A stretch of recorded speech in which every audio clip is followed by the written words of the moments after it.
Boa noite, galera. Tudo certo com vocês?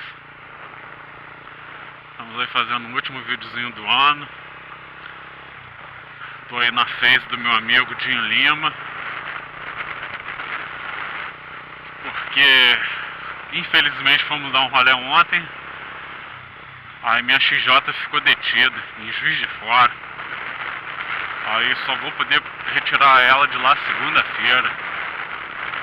Aí tem que passar o final de semana a pé. Aí minha sorte é que, pô, meu amigo me emprestou.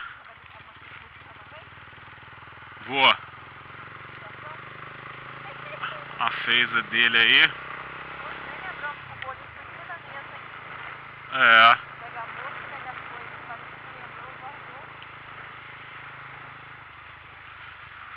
Vamos dar um rolê em Juiz de Fora ontem.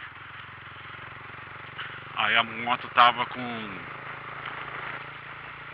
algumas coisas irregular. Aí a polícia de Minas levou ela. A gente paramos numa blitz. Paramos numa blitz lá do batalhão de choque da Polícia Civil. Aí por azar eles estavam parando só moto ainda, pra piorar. Porque lá tá tendo muito assalto à moto. Por um lado até uma ação boa deles também, pra evitar esse tipo de coisas. Mas aí andando errado, né, tem que pagar seu preço.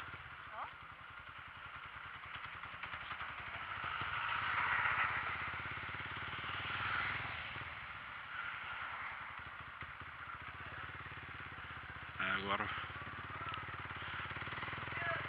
a gente está aqui em Levi agora, voltando para Três Dias. Aí vou parar no posto para abastecer a moto dele, que também não possa. Ele já emprestou a moto de bom coração, não pode devolver ela sem gasolina também, né? Botar uma gasolina ali e devolver a moto para ele.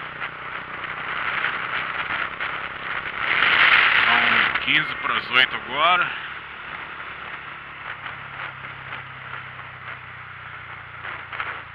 Amanhã já é véspera de ano novo.